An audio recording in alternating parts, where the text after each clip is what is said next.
we've got a feature with Joe Barksdale, musician, singer, songwriter, and creator of Electric Soul. Go check out the album. That's the self-titled track, Electric Soul, right there. And Joe is here with us. Joe, welcome to the show. Thanks for taking the time. Oh, man, thanks. It's great to be here. Thanks for having me. Absolutely. And a lot of people don't know about you, but a lot of people do. So a lot of people listening, I want you to introduce yourself to them, maybe where you came from, a little bit about your music upbringing and some of your influences. Okay. My name is Joe Barksdale. I'm from Detroit, Michigan, but I'm based out of Austin, Texas. You know, I grew up obviously around the Motown sound. I went to college in Louisiana. That's where I learned about that's when I first heard Caribbean type drum beats along with, the New Orleans jazz and that kind of thing. After that, I had spent some time in the Bay Area where I learned more about funk. And then after that, I spent some time in St. Louis, Missouri, where I learned how to play the blues. And after that, I went out to California, learned more of the, West Montgomery style hip jazz, as well as a lot of theory. And now I'm in Austin, Texas, putting it all together. I was going to say, it seems like you have a lot of influence from everywhere, but you also have a lot of styles, too, genres that you touch base on, some R&B, some little hip-hop, some funk, some rock and roll. Of course, that's there for you. But, I mean, give you some artists, maybe obviously a lot of people can hear some Jimi Hendrix in there, maybe some other artists of some influence, and talk about, your lyrics and how maybe some of those artists have helped design the way you create your songs. Okay. I would say that probably Drake, Kid Cudi, Kanye West, they've been some of my biggest musical influences when it comes to lyrics.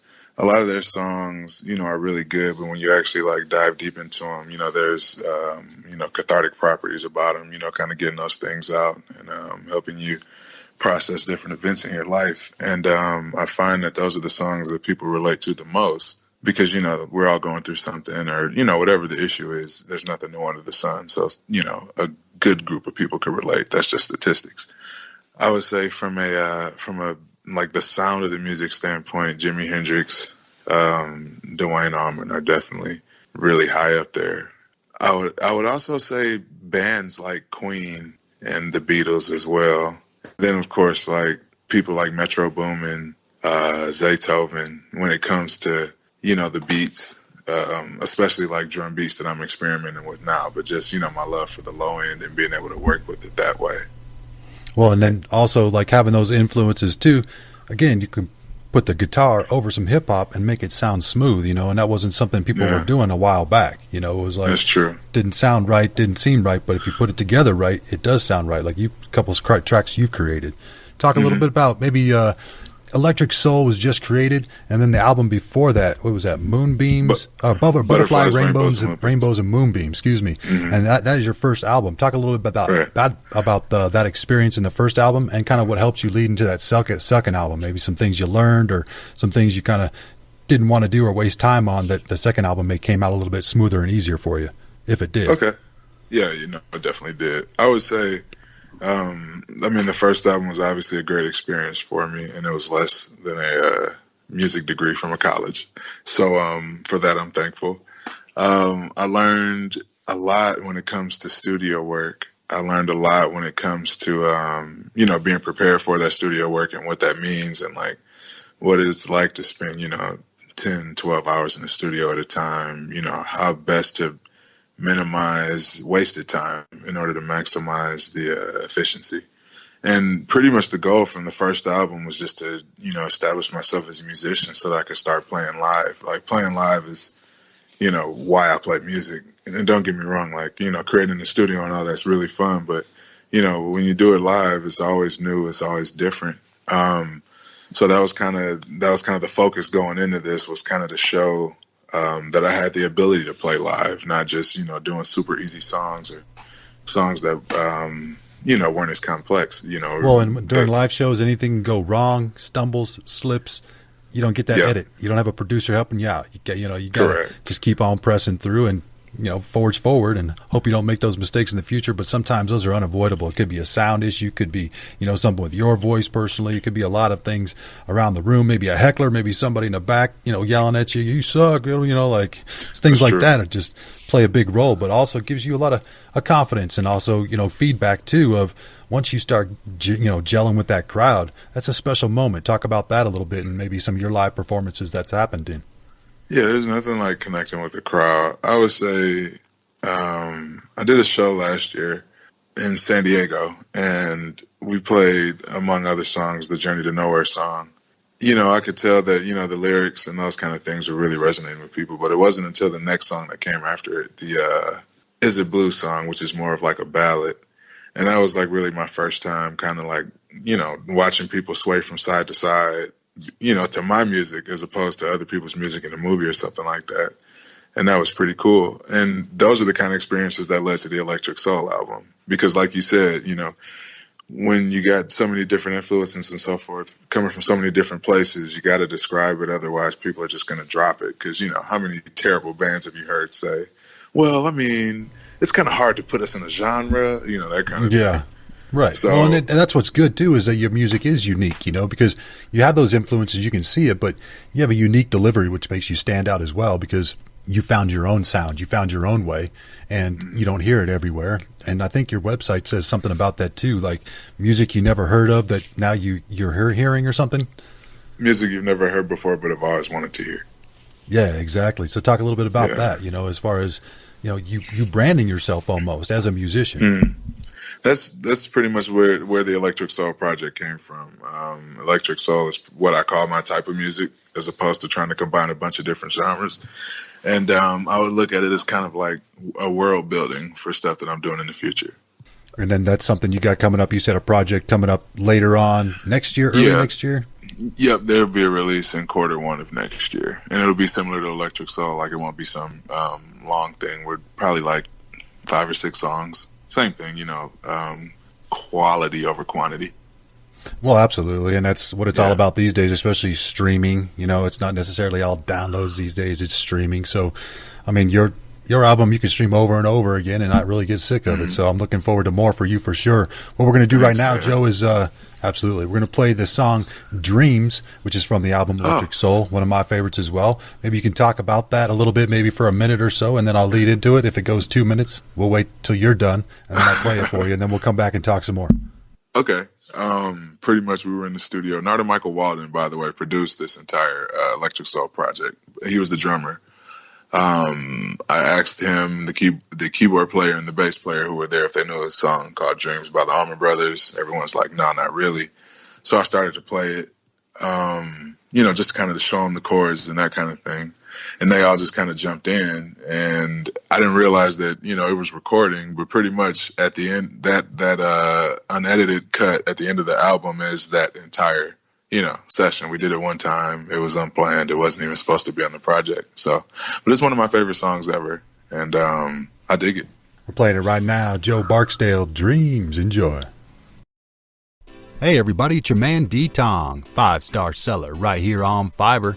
Got a great gig here for you for all of you musicians, singers, music producers, artists. We're going to put your track on my podcast, get it out there to my thousands of listeners and growing, play it on the live show, put it on the archives to be listened to for years to come. My podcast airs on Apple Podcasts, Spotify, iHeartRadio, Stitcher, Google Play, SoundCloud, my website, and many, many more podcasting platforms. I'm going to make a 30-second intro before your track to tell everybody where to find you and play your track up to 2.5 minutes, giving you 3 minutes of total airtime. Get the back-to-back, get a triple play. We've got some great extras. Make sure you check those out as well. The basic package will get your song played on 2 shows, so you get 1 play per show for 2 episodes on DTongRadio, and we'll also tag and share on social media with other music artists that are on the show to help you gain more exposure. The standard package will get you 5 episodes so you can stretch it out, keep your track in rotation, get more reach, get more tags. The premium package will keep your track in rotation for 10 episodes. Great exposure, get you out there to my audience, and keep it consistent over a long period of time. Original tracks only, no remixes, please. Go to fiverr.com/DTongSports. Again, that was Dreams with Joe Barksdale. We got him here on the show right now. Welcome back, everybody. Thanks for tuning in. You're live, archives at your convenience, DTongRadio, Apple Music, Spotify, Google Play, Stitcher, SoundCloud, broadcasting all over the universe. And Joe Barksdale's all over the universe with his music on social media as well, doing his thing, growing his audience. Talk a little bit about that, Joe, if you can, maybe the tediousness of being, a solo artist, trying to put yourself out there, but also maybe the creativity behind your content as you distribute it out to social media followers and growing your audience. I mean, quite honestly, this has been the easiest way that I've ever communicated with people. I know some people would, see it as tedious and all that, but, being on the shy side or, more introverted myself, it's a lot easier for me to sing about like things that I'm thinking about and, put music to it because, people accept it better and, it resonates more. I don't know why. But yeah, this is my preferred method of communication. So I'm just pretty much doing what comes natural.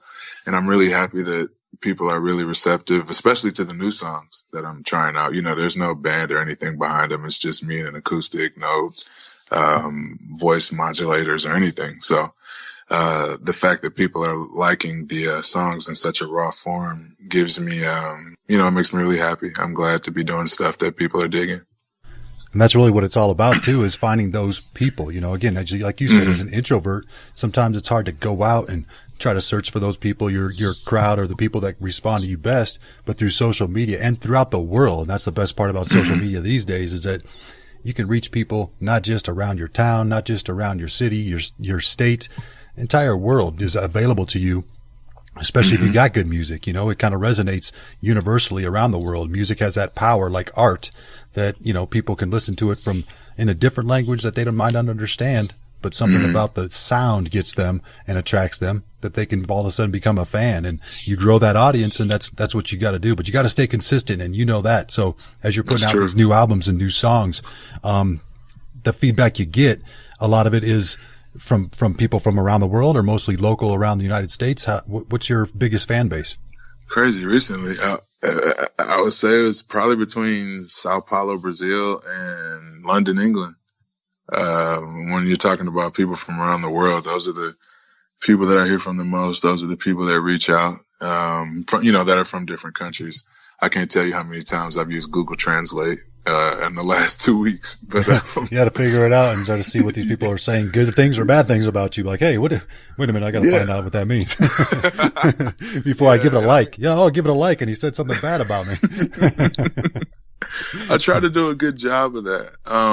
There was a hero of mine, Fred Rogers, Mr. Rogers. He, people would obviously write into him, and he was notorious for like always responding to people's letters. You never know who you're going to affect positively by just, even if it's a simple thank you or that kind of thing. So I try to do a good job of that. Well, that's one thing a lot of people realize when they have that ability to empower people, that all it does take is one person to empower somebody. It could take one phrase, one sentence from somebody that you respect or you admire that, all of a sudden, wow, they think that of me. I'm going to go make something happen, so that's true. And that's huge. And talk a little bit about some of that for yourself, because I believe you're a big mental health advocate. You got people following you for that reason too, not just your music, but also things you put out to keep people positive or keep people in a good mindset. Go ahead with that. Yeah, I mean, the long story short of it is, being someone that suffers from a mental health illness or a mental illness. Like, I know it sucks. I know it sucks because I experienced, those parts too. And so, I mean, the same way I know that, being poor sucks, which is why, when I have the opportunities to, I give to, the less fortunate. The same thing with the posts. Like, you try to say things that you wish that someone would say to you on a day that you weren't doing so well, or, after some form of trauma or tragedy that you're going through. And I mean, it's always cool to encourage each other because, everybody's fighting every day. So I think that, bringing those things to light that, there are things that, we all struggle with are also methods of bringing us closer together because we find that we have more in common than we thought.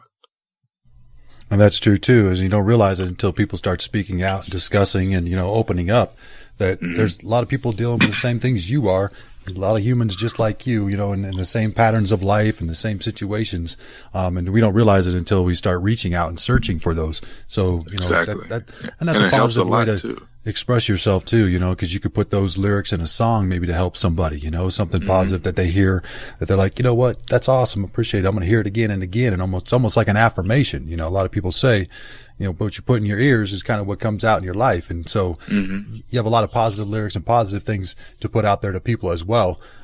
Just a real quick, let me drop your social medias are JBDale72, Instagram, Twitter, etc. You're on YouTube as well. You got a video, for Danielle out there and more, of course, but talk a little bit about the video making process, you know, and the behind the scenes. A lot of people, you know, small artists, big artists, some people don't have videos or don't put them out there. Maybe the impact that's helped you overall as far as making videos and being creative in that aspect.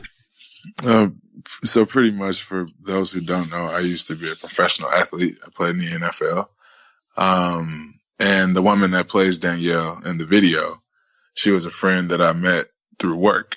So she was the wife of a friend that I met through work, which made her a friend that I met through work. So she's, you know, shows up to the video shoot. We're probably like halfway done with the video shoot. And, she's like, hey, can someone cut the song on? Like, you know, I haven't heard it. So we cut the song on, you know, from the Spotify channel. And, she's like, wow, like this is really good. Like can you start that over? This is really good. See, I thought this was going to suck. I was just showing up to, you know, help a friend out. I didn't realize that this was like, hey, this is really good. So she was being honest with you. She's like, she's really skeptical going in. Like, I don't know what I'm about to hear. Yeah. There's actually another funny story I have of getting a teammate to listen to my music. It was kind of the same thing. I'm like, hey, you want to listen to this? I don't really have headphones on me right now. I'll wait, you know, let's wait till we land. You can just send it to me. I'm like, it's just one song. Just listen to it right now. So he listens to it and it's the same reaction. Like, you know, he took the headphones off like, bro, I thought this was going to suck. You know, and maybe they're just used to when people pass music like that, cause that just happens everywhere. It doesn't just happen, you know, in the professional sports field. It happens everywhere. People are trying to pass on music and you're like, you know, when somebody's real aggressive about passing on their music, they're not always that good. You know what I mean? Exactly. They're not aggressive for a reason, you know, so, but that's another way you got to get your music out there too. Get people to hear like, look, listen to this, man. You're going to like it. I'm not going to waste your time. I promise. But that also comes from you being a trusted source. Seems like you carry yourself well with integrity and you have a good head on your shoulders. So a lot of people can trust you in that manner too, that, hey, he's not going to mess around with my ears. Yeah. I'm not going to steer you wrong. Well, what I'm going to do here, Joe, is I'm going to close it out. I'm going to play the track Danielle to close it out. I'm going to let you lead into it. But first, I want to say thanks for taking the time to be on the show. Thanks for bringing your tracks to the show earlier. We'll keep this rolling out too, keep pushing out the interview for other people to listen, because not only for your music, but there's some good positive messages in there too that some people need to hear or should hear or need to hear twice. So I appreciate you taking the time, and we're going to let you lead out with Danielle, and then give yourself a shout out. Tell everybody where to find your music, what's coming up next, things like that, and we'll give you the stage right now. Okay. This song Danielle was actually built around the you know, I hate to see you cry. You know, it was pretty much built around the chorus, and it kind of, you know, flowed really naturally. Fun fact, I guess I wrote it in like 2 hours. From start to finish. And it's one of my favorite songs to play. It's got a lot of major seventh chords in it, and it just, you know, sounds really warm and happy and uplifting. You can stream the entire Electric Soul album for free from my website, www.josephbarksdale.com. Also my, you know, Instagram, Twitter, Facebook is all at JBDale72, JBDale72. And I have more music coming out actually in the beginning of next year. And if you're interested in hearing some of it, I've played a couple of the songs on my Instagram acoustically. So yeah, thank you guys so much for having me. As always, it's my pleasure to, you know, help people come together in any way, shape or form that I can. And, you know, hopefully together we can all realize that we have more in common than we do different, and make the world a better place. Thanks. Absolutely, man. And you definitely do with your music and your words and your presence. So thanks for bringing all that to the show, to other people, and keep doing it. I know you will. And, at the same time, I'm just going to get into this music right now. You got a great sound. We're going to keep playing it right here on DTong Radio. Dreamer Joe Barksdale, enjoy.